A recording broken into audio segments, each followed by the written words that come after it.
ya Mwanamke Initiative Foundation ilianzishwa rasmi mnamo mwaka 2021 ikiwa na malengo makuu matatu ya kuifanya jamii kuwa huru na maradhi, ujinga na umasikini.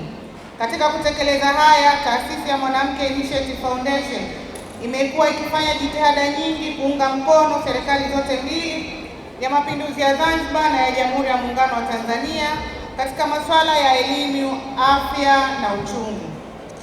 WANAMIF pamoja na Aga Khan wametutaka Wanakusini Unguja tuje hapa na tumejitokeza kwa wingi kwa ajili ya lile walilotuitia. Tunashukuru sana kwa hilo.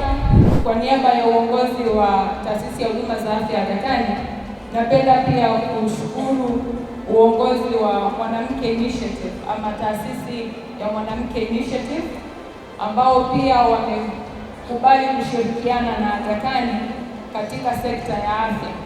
Mwananchi Initiative Foundation oye!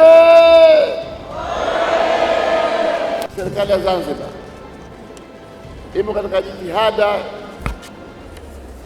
ya kuwekeza katika miundombinu na vifaa tiba kwa ajili ya hospitali mbalimbali, mahospitali ya dispensary, vituo vya afya vikubwa vya wilaya, mikoa, mpaka kufikia hospitali kubwa kabisa.